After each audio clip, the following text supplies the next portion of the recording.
না তুমি সাংঘাতিক। স্যার আমি শুরু করছি। প্রিয় দর্শক, শুরু করছি আজকের অনুষ্ঠান। বলবো শুধু এটুকুই, রাজনীতিতে মাঠের ভাষা এবং পলিটিক্যাল ডিপ্লোমেসির ভাষাটা একেবারে আলাদা। পলিটিক্যাল ডিপ্লোমেসিতে কিন্তু একটা সবচেয়ে বড় কথা কি, সেটা হচ্ছে দুটো দেশের মধ্যে সম্পর্ক রাখাটার মধ্যে একটা গিভ অ্যান্ড টেক ফর্মুলা থাকে, আর সেইখানে দুটো পক্ষের কিন্তু একটা উইন উইন অবস্থা থাকাটা ভীষণ জরুরি। বলছি এই কারণে, এই মুহূর্তে মার্কিন মুখপাত্র যিনি জো বাইডেন প্রশাসনের একজন প্রতিনিধি ডোনাল্ড লু বাংলাদেশ সফরে আছেন। তার সফরকে কেন্দ্র করে ভোটের আগে একটা তোলপাড় ছিল, তবে নির্বাচিত সরকারের সময় তার এই সফরটা কি কি বিষয়কে কেন্দ্র করে ইতিমধ্যে আমরা সকলেই জানি, এবং সেটার মূল কথা হচ্ছে যে সম্পর্কের রেনোভেশন, অর্থাৎ উন্নত থেকে আরও উন্নত করা। কিন্তু সেই উন্নত থেকে উন্নত করার মধ্যে যে যে ব্যারিকেডগুলো আছে, তার এই সফরের মধ্য দিয়ে কি এই ব্যারিকেডগুলোকে ভাঙা সম্ভব হচ্ছে? কারণ সবাই বলছে যে চীনের সাথে যে সম্পর্ক বাংলাদেশে, সেটা হচ্ছে আমাদের বিজনেস পার্টনারশিপ হচ্ছে চীন। সেখানে চীনের ব্যাপার আছে, রোহিঙ্গা ইস্যু আছে, জলবায়ু বিষয়গুলো আছে, মানবাধিকার আছে, গণতন্ত্র আছে, এবং আমাদের দেশের রাজনীতি এবং গণতন্ত্র এবং মানবাধিকার নিয়ে ভোটের আগে কিন্তু আমেরিকার একটা আলাদা দৃষ্টিভঙ্গি ছিল। এই সফরের মধ্য দিয়ে কি দৃষ্টিভঙ্গি গুলো পাল্টে যাচ্ছে? র্যাবের উপর স্যাংশন ছিল, আমাদের ভিসা নীতি ছিল, সব কিছু মিলিয়ে ডোনাল্ড লুর এই সফরটা শুধু কি তার একটা রুটিন ওয়ার্কের সফর, নাকি আরও কিছু আছে? সব কিছু আমরা জানবো এমন দুজনের মধ্যে। আজকে আমাদের দুজনের অতিথির মধ্যে একজন অতিথি, তিনি কালকে ডোনাল্ড লুর নৈশভোজে তিনি স্বয়ং উপস্থিত ছিলেন, এবং আমাদের সঙ্গে তিনি হচ্ছেন কাজী খলিকুজ্জামান, অর্থনীতিবিদ, সবাই তাকে আমরা চিনি। সঙ্গে আছেন এম এ আজিজ, সাংবাদিক ও কলামিস্ট। আলোচনাটা শুরু করি জনাব কাজী খলিকুজ্জামান আহমদ আপনাকে দিয়ে। নিশ্চয়ই আপনি ভালো আছেন, কালকে খাওয়াটা ভীষণ ভালো ছিল। ডায়াবেটিসদের জন্য খুব ভালো। যে জায়গা জানতে চাই, নৈশভোজে গিয়েছিলেন কালকে, একটা সকল গণমাধ্যমের দৃষ্টি ছিল, ডোনাল্ড লু এসেছেন, ভোটের আগেও তিনি এসেছিলেন, এবং তিনি দেশে দেশে ঘুরেন সাউথ এশিয়ার জায়গাগুলোতে, দক্ষিণ এশিয়ার। কিন্তু আমাদের দেশে ভোট পরবর্তীতে স্যার আশাটা ডোনাল্ড লুর, এটা কি খুবই নর্মাল দৃষ্টিতে দেখবো, নাকি অনেকগুলো ইস্যু নিয়ে তার এই আশা? গতকালকের আসলে মূল আলোচনার প্রেক্ষাপটটা তো শুধু খাওয়া ছিল না, খাওয়ার সঙ্গে কথাটাও ছিল। সেই কথাটার মূল কথাটাই আসল ছিল। কথাটা কি ছিল স্যার? উনি কি চান, আমেরিকা কি চাইছে? ও সোজা খুবই সৌহার্দ্যপূর্ণ। আমি তো জাতিসংঘের 24টা মিশন বিভিন্ন দেশে নেতৃত্ব দিয়েছি। সাধারণত এগুলোতে একটু উত্তেজনা থাকে এই সমস্ত সবাই, কিন্তু কালকে একেবারেই সবাই হাসাহাসি, সবাই যে ধরনের একেবারে সৌহার্দ্যপূর্ণ আর কি। আমরা এখন যেরকম আলোচনা করছি ঠিক ওই রকম। এই হাসির মধ্য দিয়ে স্যার চাওয়া পাওয়াটা কি ছিল? না, যেটা হয়েছে পরিষ্কার করে বলেছে যে আমরা সম্পর্ক উন্নতি করতে চাই। কোন জায়গাগুলোতে স্যার ব্যারিকেড আছে সেটা অত, আমি প্রথমেই কথাটা বলি যে সম্পর্কের উন্নতি করতে চাই, এবং এটা অবশ্যই আমরা চাই। আমরা তো সব দেশের সঙ্গে আমাদের সুসম্পর্ক রাখতে চাই। যে সম্পর্কের উন্নতি আমেরিকা করতে চায়, অবনতির কোনো জায়গা কি ছিল? হয়েছিল কোনটা? নির্বাচনের আগে যেটা হয়েছিল। আচ্ছা, সেই জায়গা থেকে এখন বেরিয়ে এসে আমরা এর আগে যে সম্পর্কটা ছিল, নির্বাচনের আগে যে সম্পর্ক খারাপ হওয়ার আগে যেরকম ছিল, একসময় তো খারাপ ছিল, আবার মুক্তিযুদ্ধের সময় ছিল, তারপরে এটা ভালো হলো, তারপরে এই নির্বাচন নিয়ে সেখানে একটু অনেক খারাপ হয়ে গেছিল, শুধু খারাপ বললে হবে না। তারপরে সেখান থেকে বেরিয়ে আসার জন্য আমার মনে হয় এই সফরটা সেটাই উদ্দেশ্য ছিল তাদের, যে আমরা আবার একসঙ্গে কাজ করব, বিভিন্ন আঙ্গিকে কাজ হয় বাংলাদেশের সঙ্গে, সেটাই বোধহয় উদ্দেশ্য ছিল। না হলে এরকম সৌহার্দ্যপূর্ণ মিটিং আমি সাধারণত দেখিনি আর কি। যে আদান প্রদান কথাবার্তা যেটা বলা হয়েছে, যেমন একটা উদাহরণ দেই সৌহার্দ্যপূর্ণ কথা, যে আমরা নেপাল থেকে 40 মেগাওয়াট বিদ্যুৎ আনছি। এটা হয় কি, নেপাল থেকে ভারতের গ্রিডে যায়, তারপরে ওরা আমাদেরকে দেয়, সরাসরি আসে না, কিন্তু আমাদের ডেডিকেটেড কোনো গ্রিড নাই। এইখানে বললো যে আমরা তো ইন্ডিয়াকে একটা বড় ধরনের সহায়তা করছি গ্রিড তৈরির জন্য, তো আমরা চেষ্টা করবো যাতে এটাকে সরাসরি করে দেওয়া যায়। মানে এই ধরনের কথাবার্তা আর কি, যেগুলি খুব খুব আমি মনে করবো অত্যন্ত ইতিবাচক কথা, সমস্যার সমাধান। স্যার, এই ইতিবাচক কথাটা তো বেশ কিছুদিন আগেও, 4 মাস আগে ভোটের আগে কিন্তু নেতিবাচক ছিল। কিন্তু স্যার তাহলে গতকাল যে উনি তো এখনো আছেন, আগামীকাল যাবেন, এবং গতকাল আপনাদের নৈশভোজে যে আলাপ আলোচনা হলো ইতিবাচক বলছেন, তার মানে কি স্যার এটা বলো ভোটকে কেন্দ্র করে যে নেতিবাচক এবং পলিটিক্যালি ওনাদের যে একটা দৃষ্টিভঙ্গি ছিল আমেরিকার, সেটা কি বদলে গেছে তাহলে স্যার? ধরে নেওয়া যায়, তবে এগুলি কূটনীতিতে তো নানান ধরনের ব্যাপার স্যাপার হয়, কিন্তু আপাতত তাই মনে হচ্ছে যে তারা চাচ্ছে যে ওইটা ভুলে গিয়ে আমরা দেখি আবার একসঙ্গে কাজ করতে পারি। পুরো না একসময় ভোটের আগে স্যার বললো গণতন্ত্র আর মানবাধিকার এই দেশে নাই, কালকে মানবাধিকার শব্দটা পর্যন্ত উচ্চারিত হয়েছে বলে আমি শুনিনি। আচ্ছা, আর গণতন্ত্র এই শব্দগুলি উচ্চারিতই হয়নি। তাহলে এখন নিজেদের চাওয়াটা কি ওনাদের? সম্পর্কে রেনোভেশন স্যার, চায়না সবাই বলছে স্যার, আমি এগুলো জানি না, চায়না সমস্যা আমাদের তো কি চাওয়া সহজ, আমাদের বাণিজ্যটা যাতে বাড়ে, আমাদের রপ্তানি যাতে বাড়ে, আমাদের যেখানে ওই যে শুল্ক আছে না আমাদের ওখানে, সেটা যাতে যায়, এই আমাদের চাওয়া তো এগুলো, এত কিছু নাই। আর হচ্ছে আমাদের জলবায়ু পরিবর্তনটা তো আমাদের সাংঘাতিক খারাপ অবস্থায় যাচ্ছি, সেখানে সহায়তা, এটা এগুলি হচ্ছে আমাদের হ্যাঁ, ওখানে কিন্তু অনেক বিস্তারিত আলাপ হয়েছে জলবায়ু নিয়ে। তো আমাদের চাওয়া তো আমরা খুব সহজ আমরা জানি। আর আমরা চাই না যে আন্তর্জাতিক পরিমণ্ডলে আমাদের একটা একদিকে ছোট দেশ, আরেকদিকে আমরা বড় হচ্ছি, সুতরাং বড় হচ্ছি যখন আমাদের দায়িত্ব কিছু বাড়ছে, আন্তর্জাতিক পরিমণ্ডলে আমাদের যে নীতি আছে সবার সঙ্গে মিলেমিশে চলা, সেটা তো আমাদের নীতি। ইসরায়েল ইস্যু নাকি আলাপ হয়েছে? আমি আসবো, ইসরায়েল ইস্যু নিয়ে কথা হয়েছে স্যার? আমি শুনিনি, একবার একটু বোধহয় কথা হয়েছিল, আমাদের এখানে ওইটা নিয়ে কথা হয়নি। এটা হয়েছে ইয়েতে শুনলাম, পত্রিকায় দেখলাম যে ওই যে নাগরিক সমাজের সঙ্গে, যেটা আচ্ছা, নাগরিক সমাজের সঙ্গে যারা সুশীলদের সঙ্গে বসেছিলেন সেইখানে আলাপ আলোচনা হয়েছে। স্যার আমি যে আপনার কাছে একটু প্রশ্ন রেখে আবার আসবো, কারণ ভোটের আগে তো স্যার আমাদের ভিসা নীতি এবং রাইবের উপর স্যাংশনটা ছিল, সেই জায়গাটাকে নমনীয় করার জন্য ওখানে ওই আলাপটা কি উঠেছিল কিনা, আর সেই আলাপটা উঠলেও সেই দৃষ্টিভঙ্গিটা ওনাদের কতটা সহনশীল? এখানে ওইভাবে ওঠেনি। আমরা তো বেশিরভাগ বললাম তো যে আমরা অর্থনীতির জায়গা, তারপরে জলবায়ু পরিবর্তনের জায়গা, তারপরে আমাদের জ্বালানির জায়গা, এগুলো নিয়ে আমরা বেশি আলোচনা করা। স্যার অর্থনীতির জায়গাটা যদি উঠেই থাকে, তাহলে কোনো মহল কেন বলছে যে আমরা বোধহয় ওনাদেরকে কিছু দিয়ে দিচ্ছি, এবং ওনাদের সাথে চুক্তির বিনিময়ে ভোটে ক্ষমতা এসেছিল, কি দিয়ে দিচ্ছি স্যার? আমি তো জানি না কিছু দেওয়া হয়েছে। আপনি তো নিজে ছিলেন, বলেন না। না, ওখানে তো আমরা তো কিছু দেইনি, আর কিছু দেওয়া হয়েছে বলে আমি জানি না অন্যভাবে, মানে অন্য কিছু যারা বলছে তো লুকিয়ে লুকিয়ে দিয়ে দেওয়া হয়েছে, তো এটা কি সম্ভব? এখন যেরকম আমাদের গণমাধ্যম যেভাবে খুঁজে খুঁজে বাইর করে ফেলতো, তো সেরকম কিছু তো দেওয়া হয়নি। এক সময় বললো যে সেন্ট মার্টিন দিয়ে দেওয়া হচ্ছে,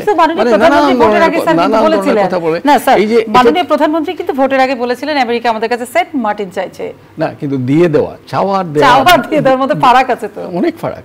তো এর বলছে দিয়ে দেওয়া হচ্ছে, এই যে ডিসইনফরমেশন নিয়ে নিচ্ছে সেন্ট মার্টিন, ওই তো এরা তো দিয়ে দিচ্ছে, মানে যে আমাদের ডিসইনফরমেশন যারা ছড়ায় না, তারা তো দিয়ে দিচ্ছে। তো এই ধরনের বাংলাদেশে প্রচুর আছে এখন, আর মিডিয়া এই যে নানান সোশ্যাল হয়েছে না, সেখান থেকে এটা ছড়ানো খুব সহজ হয়ে গেছে। এখন তো মানুষের চেহারা এবং তার কথাবার্তাগুলো একেবারে সব যেভাবে আছে ওইভাবে করে দেওয়া যায়, এরকমই হচ্ছে আর কি। তাহলে স্যার আমি এতক্ষণ আলাপে যেটা পেলাম, ডোনাল্ড লুর সফরটাকে আপনি বলছেন ভোট পরবর্তী যে সফর এবং নির্বাচিত সরকারের সময় তার যে সফর, সেটাতে তাদের ভোট এবং মানবাধিকার নিয়ে তার আগে যে দৃষ্টিভঙ্গিটা ছিল সেখানে ইতিবাচক, এবং ইতিবাচক যে জায়গাটা সেটা হচ্ছে একটি অর্থনৈতিক ট্রেডিং এর জায়গায় তারা সম্পর্কের আরো উন্নয়ন চাচ্ছে। আচ্ছা, হ্যাঁ, আরেকটি জায়গায় বলি, আরেকটি জায়গায় বলছে ইতিবাচক বোঝা যাবে, যেমন যে আমাদের এখন শ্রমিকদের নিয়ে একটা সমস্যা চলছে, হ্যাঁ সেটা আলোচনা হচ্ছে, সেটা পরিষ্কার করে বলেছে যে আইএলওর সঙ্গে যদি আমাদের হয়ে যায়, মানে আইএলও যদি আমাদের গ্রহণ করে বা আমরা যদি আইএলওর সঙ্গে একমত হতে পারি, তাদের কোনো আপত্তি নেই। শ্রমিকদের স্বার্থে এবং শ্রম আইনটা সংশোধন বোধহয় চেয়েছিলেন। না, এটা হচ্ছে আইএলওর সঙ্গে দেন দরবার চলছে, সেটা যদি আমরা আইএলও এবং আইএলও আমরা যদি একমত হয়ে যেতে পারি, তাদের কোনো আপত্তি থাকবে না। এর আগে কিন্তু তারা, তো এটা তো অনেক বড় পজিটিভ, অনেক বড়, তারা এটা আগে কিন্তু তাদের একটা আলাদা অবস্থান নিত, সেটা বলেছে যে তাদের কোনো। স্যার এত নমনীয় হওয়ার কারণ কি? কারণ হচ্ছে বিশ্বটা সুন্দর হোক চাই বোধহয়, অসুন্দর কোনো জায়গায় আছে, তো সেই অসুন্দরটাকে সুন্দর করতে চাই। স্যার আমরা তো ডোনাল্ডের সফরের জায়গাটা আপনি বললেন, আমি একটু পরে আসবো আমাদের রিজার্ভের অবস্থাটা কি সেটা জানার জন্য।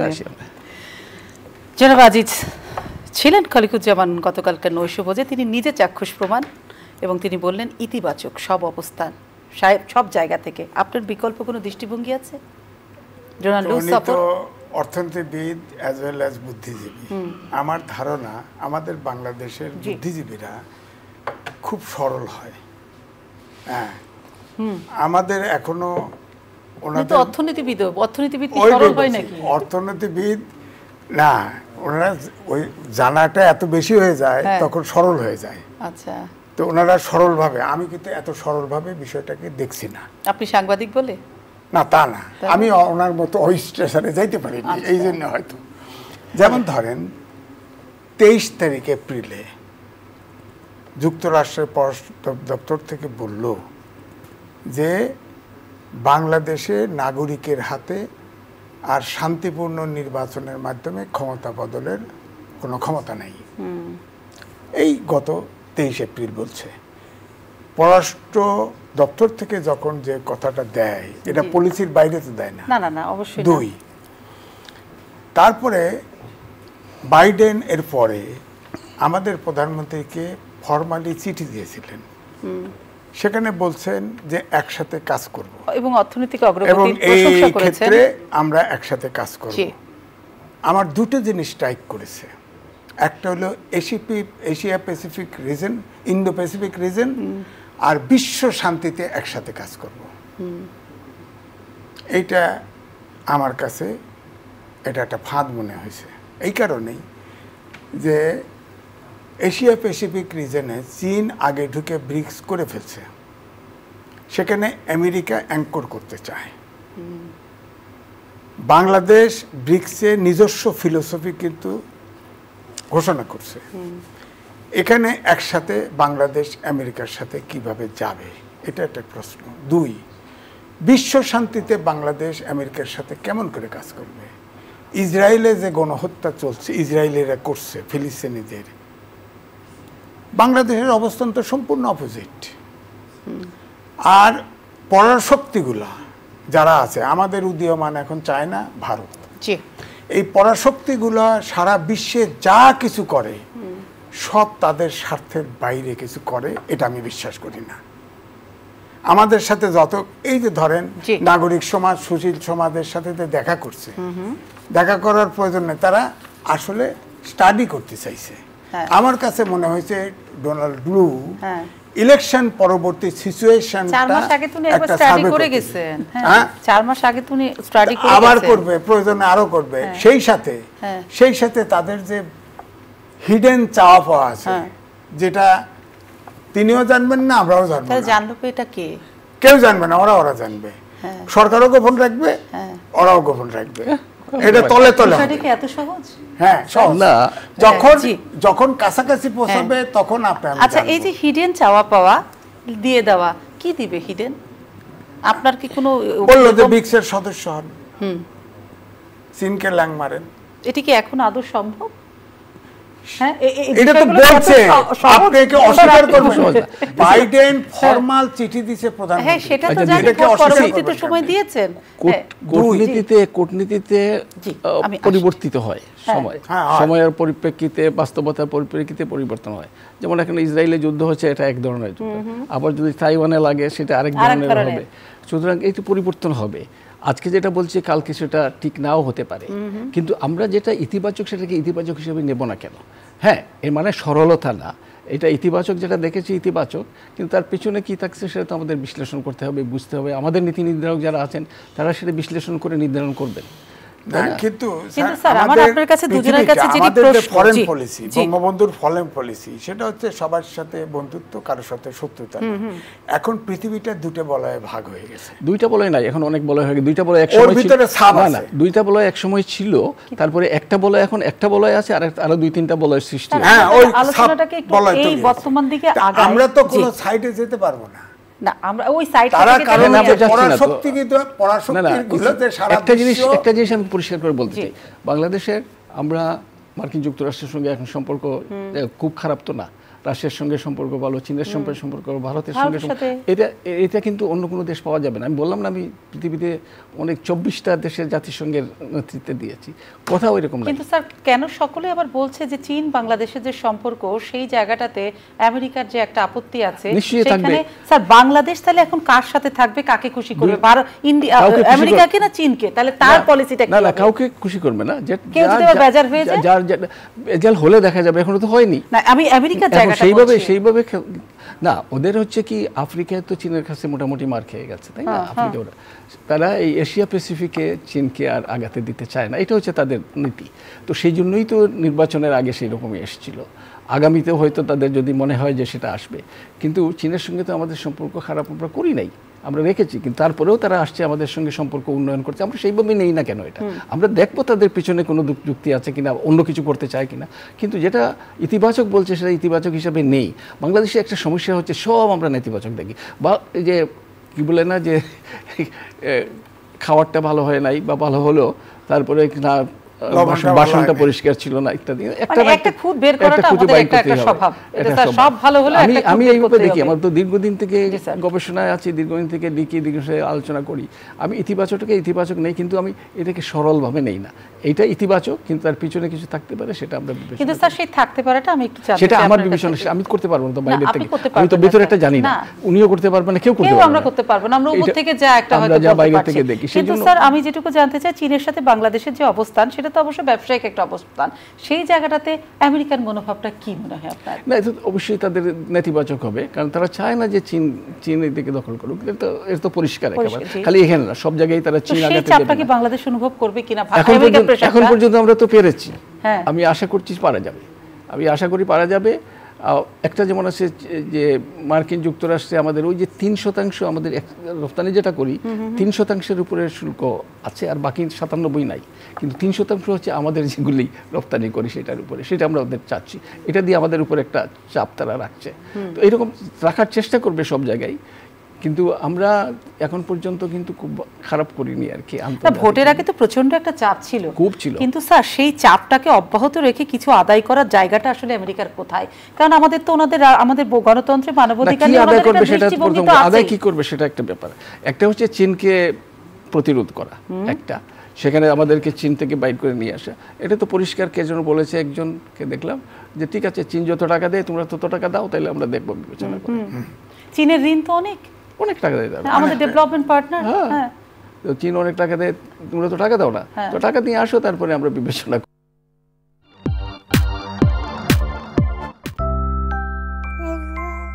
নিরাপত্তার গল্পটা আমরা বুঝি। কিন্তু স্যার একটা পেলাম যে আমেরিকার চাওয়া হচ্ছে বাংলাদেশ তুমি চীনকে আউট করে দাও, আর একটা ওইটাই মূলত ওইটাই, বাকিগুলো নিয়ে তাদের মানে চীন থেকে বের হয়ে আসো, ভূ রাজনৈতিক ব্যাপার ওদের, বাকিগুলো আমাদের নিয়ে তাদের মাথা কামাবার কিছু নাই তাদের। এখন চীন এখানে একসময় তো পাকিস্তানের পক্ষে করেছিল, সেটা তো অন্য ব্যাপার, তখন পাকিস্তানের সঙ্গে বন্ধুত্ব ছিল। এখন হচ্ছে চীন এসে বাংলাদেশে এত শক্তিশালী হয়ে যাচ্ছে, তারপরে ইয়েতে মালদ্বীপে খুব আছে, অন্যান্য জায়গায় হচ্ছে, এইটা তারা বয়ে পেয়ে গেছে। এখন চাচ্ছে তারা যাতে চীনকে প্রতিরোধ করা।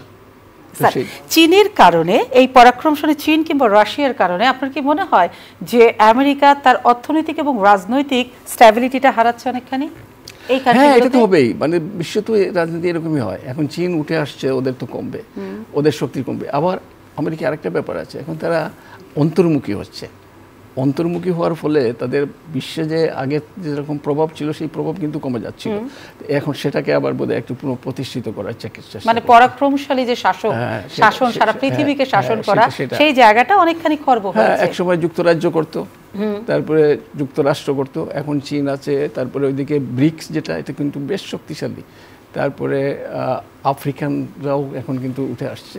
জনাব আজিজ, স্যারের থেকে আমি যেটা বুঝতে পেলাম সেটা হচ্ছে যে আমাদেরটা নেওয়ার চেয়েও তাদের নিজেদের মানে একটা স্ট্যাবিলিটিও আমেরিকার দরকার, সেজন্য তারা আমাদেরকেও পাশে পেতে চায়, আমাদেরকে নিয়ে নিতে চায় না, পাশে পেতে চায়। আমি কিন্তু ইলেকশনের ঢামাডোল আরম্ভ হওয়ার আগে লেখা লিখেছি, সেটার মূল হেডিংই ছিল বাংলাদেশ, ভূ রাজনীতির ফাঁদে বাংলাদেশ। সেখানে আমি বলতে গিয়ে বলেছি যে এই যে ইন্ডো প্যাসিফিক এরিয়া, এটা হলো পৃথিবীর টোটাল ভূখণ্ডের 25%, এবং জনশক্তি হচ্ছে 64%, সম্পদ গ্রিন আপনার সম্পদ থেকে শুরু করে চারপাশের সম্পদ মিলে আছে প্রায় 65%। এইখানে আগামীতে এই অঞ্চলটা হবে ভরকেন্দ্র সবকিছুর। সুতরাং আমেরিকা, এটা আমেরিকার স্টাডি, এটা আমেরিকা চীনের হাতে যেতে দিতে চায় না।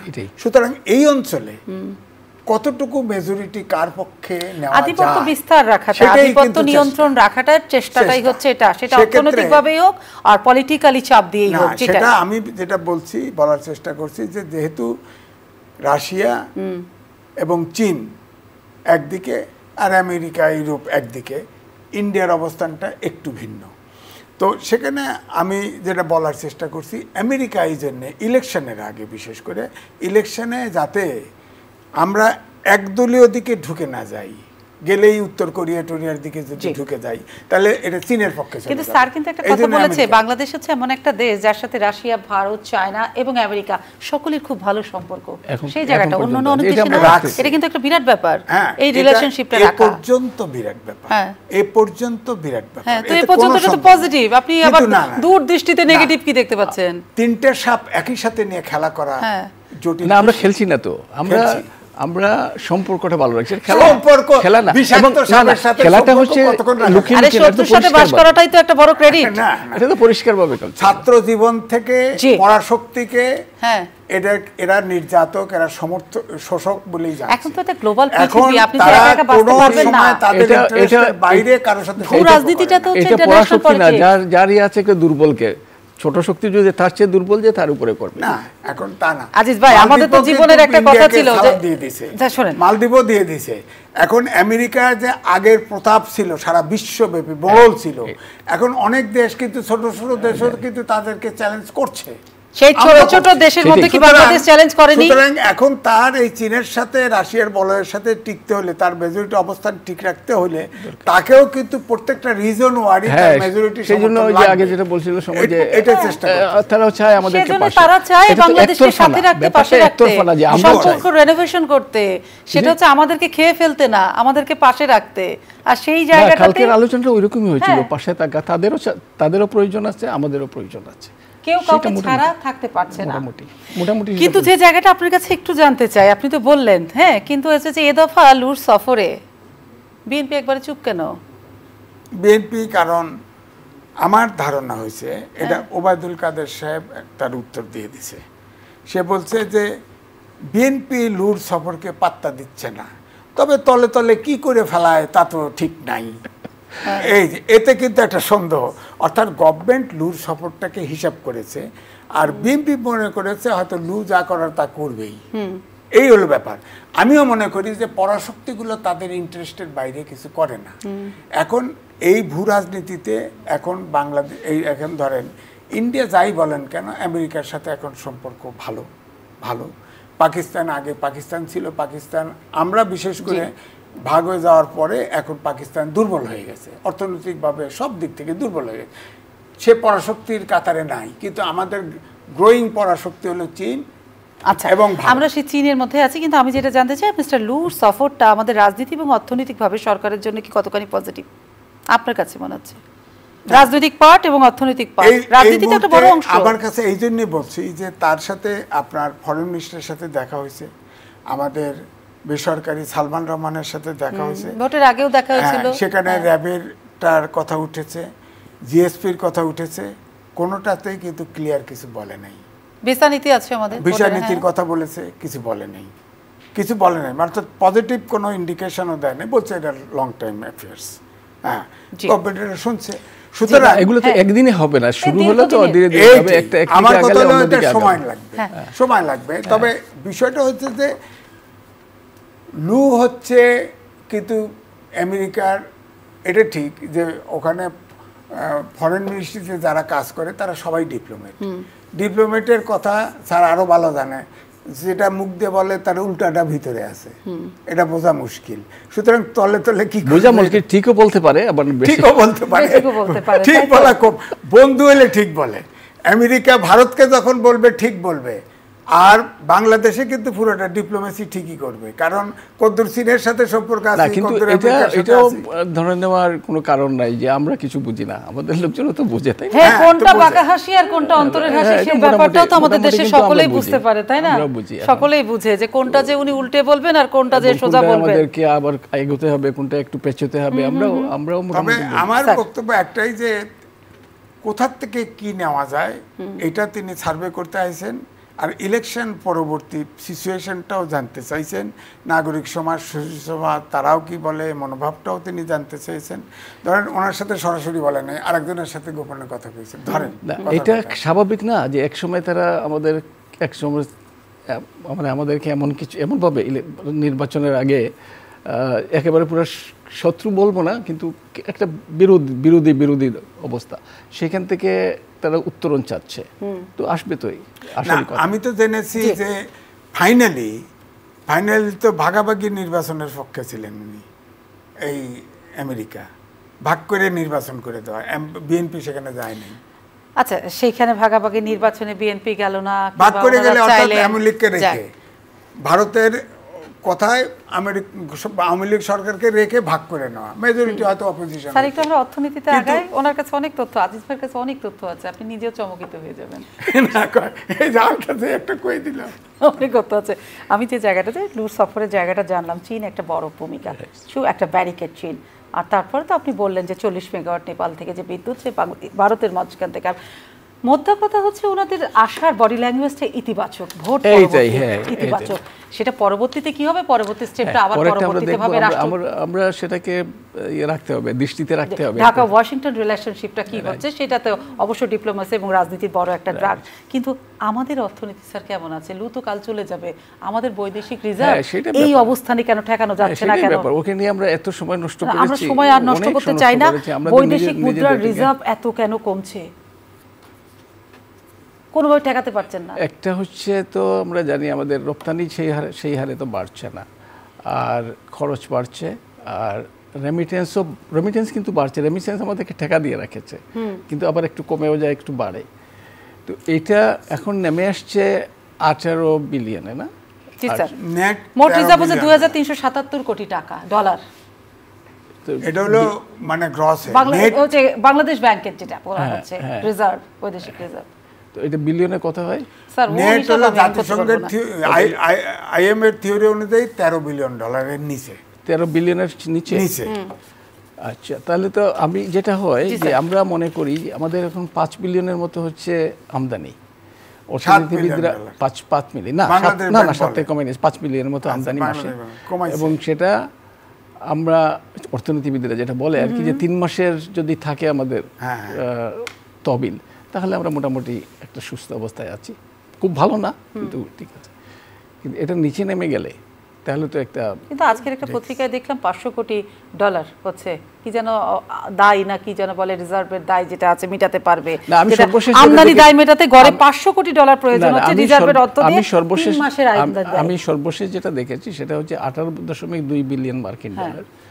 আর যদি এটা বাদ দেওয়া হয়, কিছু অঙ্গীকার করা আছে, কোন প্রকল্পে আছে আর কি, সেটা বাদ দিলে একটু কমে আসে। তাহলে স্যার আমাদের এখন কোন অবস্থায় আছে? এটা আস্তে আস্তে কমছে। আমি তো মনে করি যে এখানে একটা উদ্বেগজনক অবস্থায় আছি আমরা, এবং এখানে আরো সতর্ক হওয়া উচিত। আমাদের নীতি, বাংলাদেশের নীতি কাজ করে না। এই সব জায়গায় যে সুদের হার ব্যাংকে বাড়লে কি বলে মূল্যস্ফীতি নিয়ন্ত্রণে আসে। ভারতে আসছে, শ্রীলঙ্কায় এসছে, মার্কিন যুক্তরাষ্ট্রে আসছে, যুক্তরাজ্যে এসছে, আমাদের এখানে হয় না। আমাদের এখানে তো অনেক বাড়ানো হয়েছে, হয়েছে না, কারণ হচ্ছে কতগুলো দুষ্ট চক্র আছে। এটাই সবচেয়ে বেশি গুরুত্বপূর্ণ বাংলাদেশে। সেই দুষ্ট চক্রগুলো কি স্যার? আপনারা তো নিশ্চয়ই জানেন। জানি, আমরা সবাই চিনি, কারণ অনেকেই আছে, আমরা নাম পর্যন্ত জানি। না শুনো, যেটা হচ্ছে আমার মূল কথা হচ্ছে, আমি বারবার অনেক দিন থেকে বলছি যে দুষ্ট চক্রগুলো না বাংলায় আমি আগাতে পারবো না। আমার নীতি কাজ করছে না, আমার প্রতিষ্ঠান কাজ করছে না দুষ্ট চক্রগুলোর জন্য। এই যে বাংলাদেশ ব্যাংকের দোষ দিয়ে তো লাভ নেই, বাংলাদেশ ব্যাংক সঠিক সিদ্ধান্ত নিয়েছে। এইবার যে টাকার হার বাড়িয়েছে, এটা একসঙ্গে এতটা করা উচিত হয় না, আস্তে আস্তে করার কথা আমি যেটা বলেছিলাম। কিন্তু এমনি অন্যান্য সিদ্ধান্ত অনেকগুলো, কিন্তু এটা কোনোটাই কাজ করছে না। তার কারণ হচ্ছে এই দুষ্ট চক্রগুলো দুষ্ট কথাই নাই।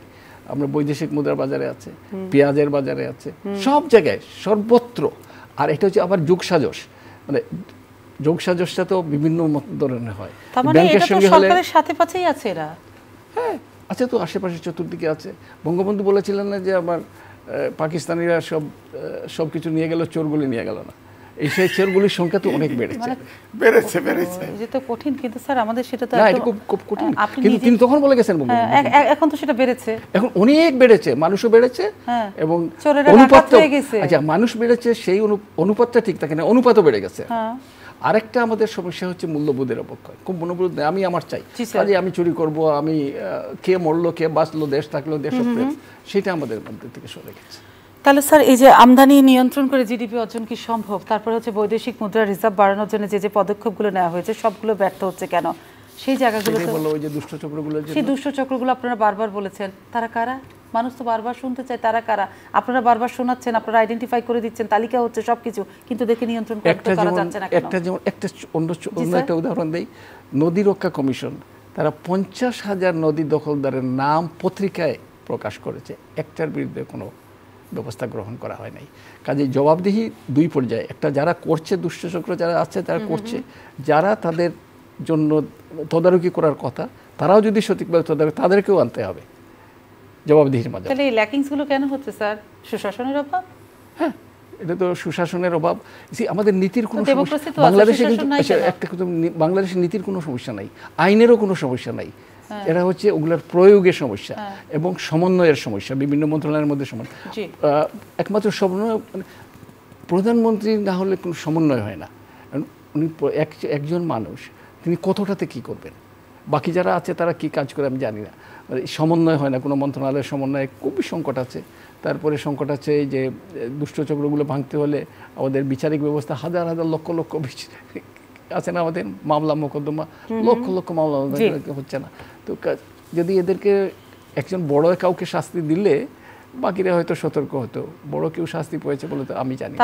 ছোটখাটো দুই একজন পায়, মানে ছোটখাটো হলে দুর্বল থাকে তো তারা কিছু শাস্তি পায়। তার মানে রাষ্ট্রের আয় নাই, রিজার্ভ ভেঙে রাষ্ট্রকে চলতে হচ্ছে।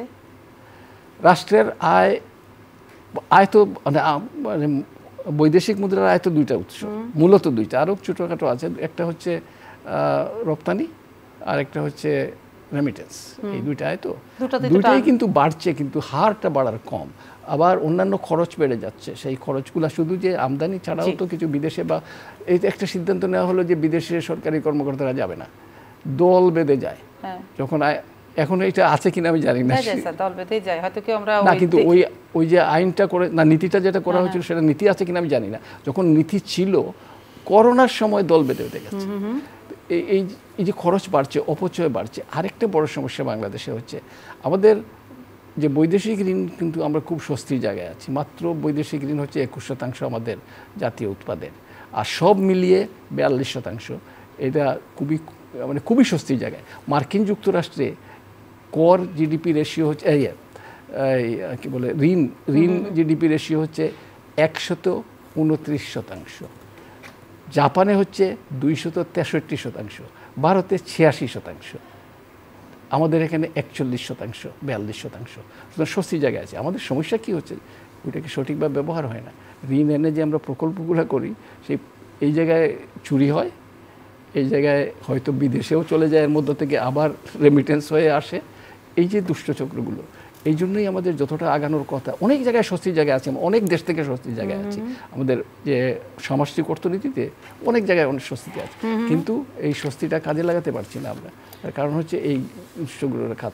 জনাব আজিজ স্যার কিন্তু একদম সামগ্রিকভাবে সোজা সাপটা স্পষ্ট করেই দেখেছেন যে আমাদের অর্থনৈতিক একটা খারাপ অবস্থা আছে, একদম বলেছেন। উনি কিন্তু রাগঢাক করেননি, বলেছে রিজার্ভের যে বৈদেশিক মুদ্রার যে রিজার্ভ, সেটা একটা সংকটের চোখে দিচ্ছে। সংকটের তো যাবে 13 তো স্যারই বলেন যে 3 মাসের সংকট কাটানোর জায়গা বলেছেন, কিন্তু সবচেয়ে বড় কথা দুষ্টচক্র, সমন্বয়হীনতা, সুশাসন আমাদের 2 মাসের মতো আছে। জি, 2 থেকে 3 মাস। এই জন্য আমি বলছি যে আসলে আপনি যদি এন্টায়ার বিষয়টা আলোচনা করেন, স্যার সবচেয়ে ভালো জানে আমাদের অর্থনৈতিক কাঠামোটা কিন্তু আউলায় গেছে, ভেঙে গেছে।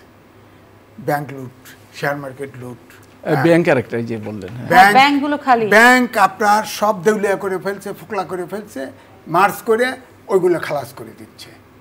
যারা স্যার ইনডাইরেক্টলি বললেন আমরা 22 পরিবারের বিরুদ্ধে যুদ্ধ করলাম, 22 পরিবার সব পাকিস্তান, পূর্ব পাকিস্তান শোষণ করে নিয়ে গেল।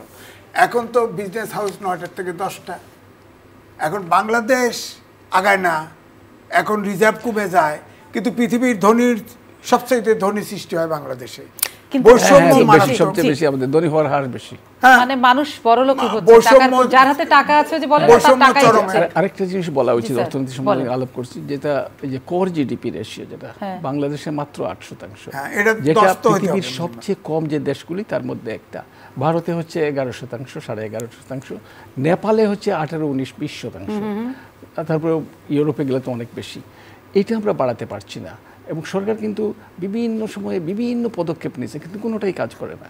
কেন সবকিছু তো সে ফেইলিয়ার কেন? ওই যে বললাম, দুষ্ট চক্রগুলোকে নিয়ন্ত্রণে আনতে পারছে না। না স্যার বলতে পারবে না, আমি বলি। জি, স্যার কিন্তু বলতে আমি ভদ্রলোক মানুষ বলতে পারবে না এগুলো। হ্যাঁ, আমি কর দিতে যাব, আমি কি কর দিব নাকি কাস্টমস ওদের ওই যে কি রেভিনিউ ওদের ঘুষ দেব, কোনটা আগে দেব?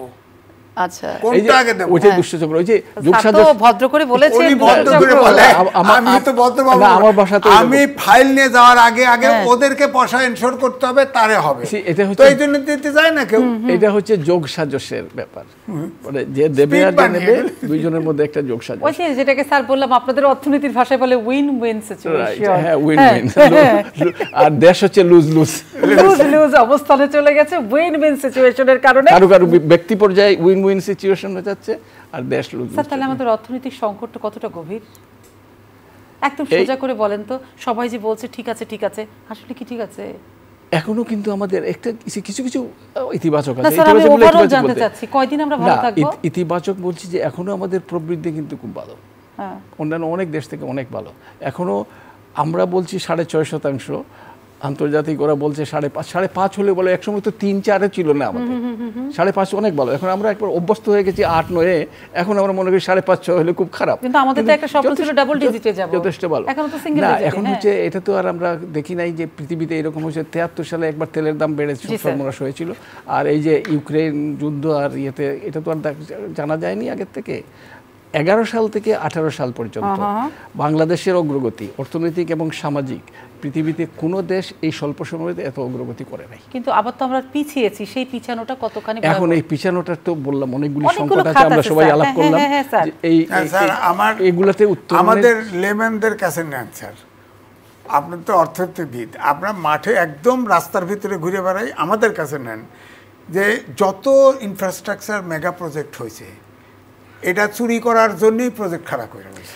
এটা হচ্ছে কি আপনি বলেন যে এই সাবকন্টিনেন্টে 3 ভাগ 4 গুণ বেশি পয়সা। এটা হচ্ছে কি প্রথম একটা বাজেট করা হয়, একটা সময় নির্ধারণ করা হয়, আর সবচাইতে স্যার আপনি দেখেন মগবাজার ফ্লাইওভার আর টুঙ্গি থেকে গাজীপুর এমআরটি লাইন, বাংলাদেশে গাড়ি চলে রাইট হ্যান্ড ড্রাইভ, প্রজেক্ট শেষ হয়ে গেছে, ট্রায়াল দেওয়ার সময় যায় দেখে যে লেফট হ্যান্ড ড্রাইভ হয়েছে। এই মেগা প্রজেক্টগুলো একটা অর্থনৈতিক আমাদের দুরবস্থার জন্য তো দায়ী, কিংবা অহেতুক প্রজেক্ট তৈরি করা যে ফেলে রাখা, শেষ হচ্ছে না দীর্ঘমেয়াদী।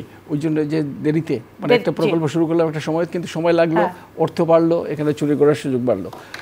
কিন্তু আমাদের প্রজেক্ট যেগুলি হয়ে গেছে, পদ্মা সেতু আর কালনা সেতু, এই দুটো কিন্তু আমাদের অর্থনীতি অনেক কিছু এগিয়ে নিয়ে যাবে। হয়ে গেছে, চুরি হয়েছে ওখানে, কিন্তু এটা হয়ে গেছে বাস্তব সত্য। এটার উপরে ভিত্তি করে কিন্তু আমাদের অর্থনীতি অনেক অগ্রগতি হচ্ছে। ইতিমধ্যেই ওই এলাকাগুলোতে পদ্মা সেতুর এই পারে ওপারে অনেকগুলো উদ্যোগ সৃষ্টি হয়ে গেছে ইতিমধ্যেই। আমি একজন কৃষক এবং একজন ট্রাক ড্রাইভারকে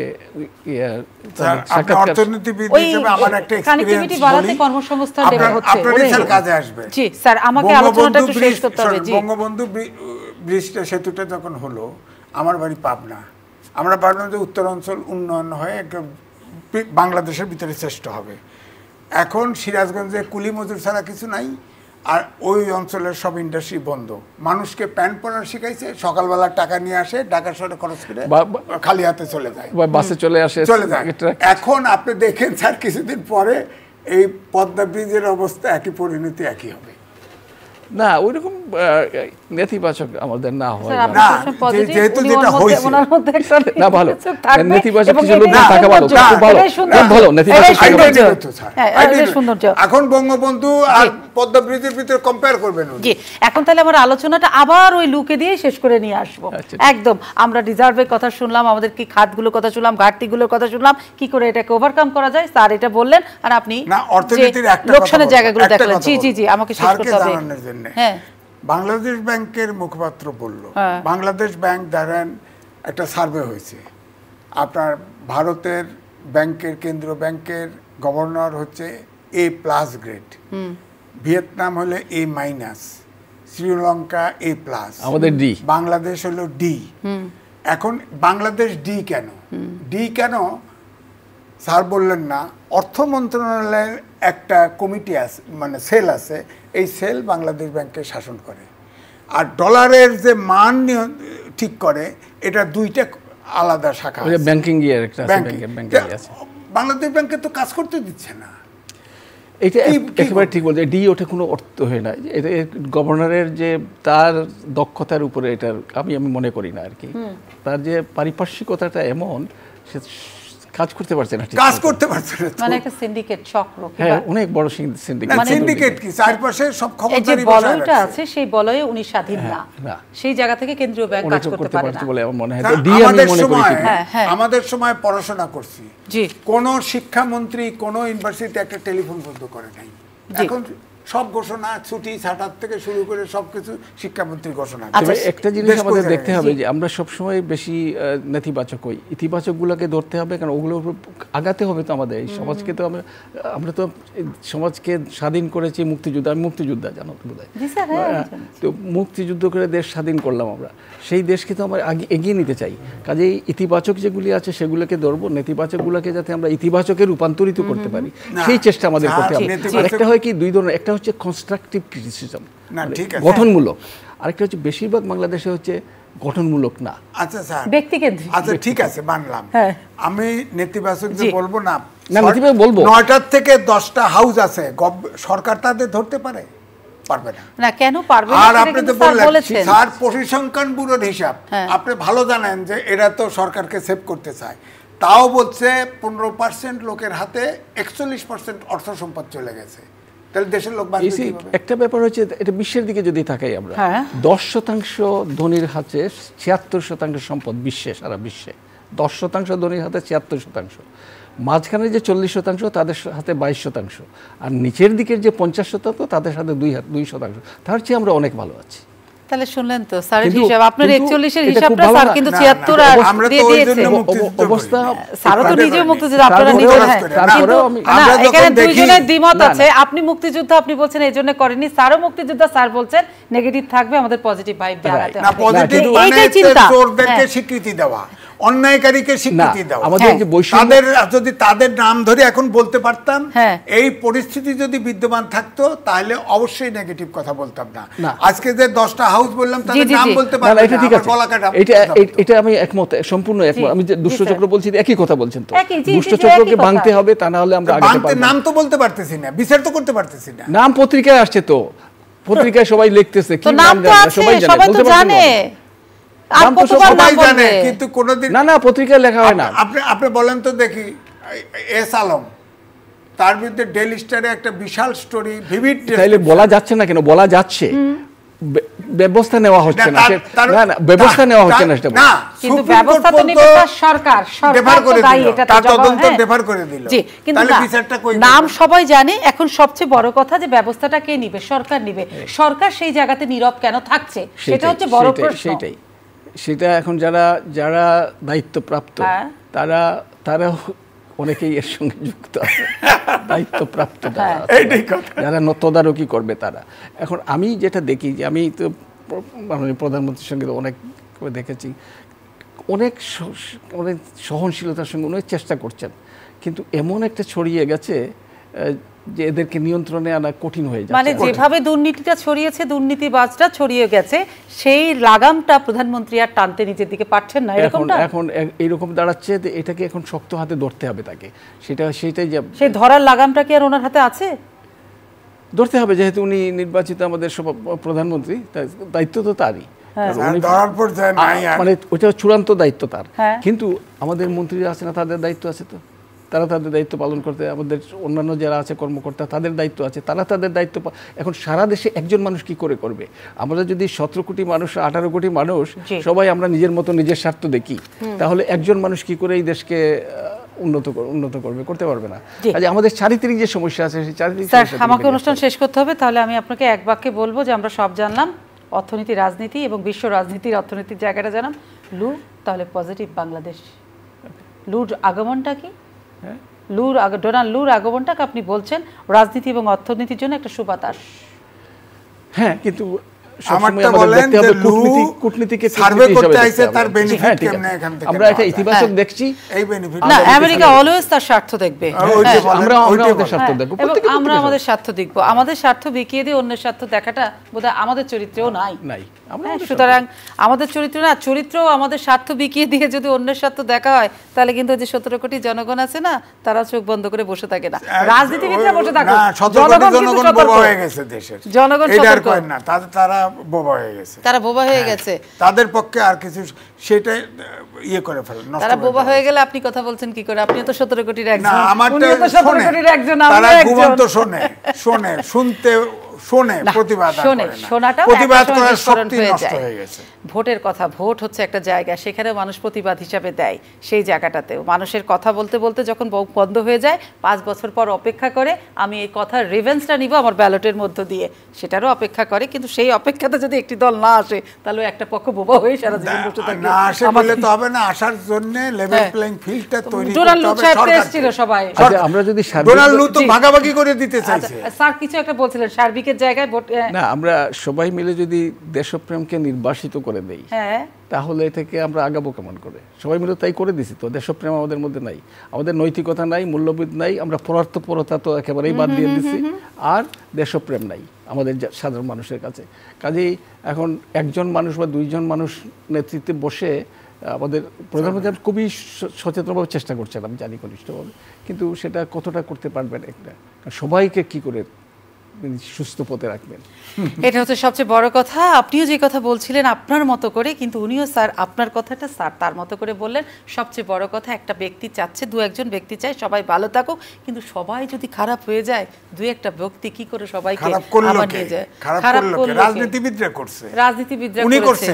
স্যারে করছে আমি করছি আপনি করছেন প্রশ্নই আছে রাজনীতিবিদরা করছে জবাব তাদেরকেই দিতে হবে রাজনীতিবিদদেরকে এই সিচুয়েশন থেকে দেশকে উদ্ধার করতে হবে শুনেন রাজনীতিবিদদের পরামর্শ দিতে পারে এখন আলাপ আলোচনা আমাকে আজকে স্যার শেষ করতে হবে আজিজ সাহেব বলেছেন রাজনীতিবিদদেরকে জবাব দিতে হবে এই দেশকে নষ্ট করেছে দুর্নীতিবাজ বানিয়েছে কে রাজনীতিবিদরা আমার একটা প্রশ্ন রাজনীতিবিদদের জনপ্রতিনিধি বানিয়েছে কে এই জনগণ প্রশ্ন তাদেরকেও করতে হবে যে আপনারা কাকে ভোট দিয়েছেন কি করেছেন সেই প্রশ্নটি রেখে আজকে স্যার আমি আলোচনা শেষ করছি খুব ভালো থাকবেন আমরা কথা বলেছি ডোনাল্ড লুর সফর নিয়ে স্যার ছিলেন সেখানে তিনি বললেন ইতিবাচক তিনি পজিটিভ মানুষ তার মতো বলেছেন আজিজ সাহেব ছিলেন তিনি সব কিছুর মধ্য দিয়েই একটা জায়গা তৈরি করেন ভালো মন্দের হিসাবটা দেখেন সেটাও তিনি করেছেন তবে আমাদের রাজনীতি অর্থনীতি বিশ্ব রাজনীতি এবং অর্থনীতি একটা সারা পৃথিবী একটা কঠিন অবস্থার মধ্য দিয়ে আছে সেই জায়গাতে বাংলাদেশের অর্থনীতির জায়গাটাও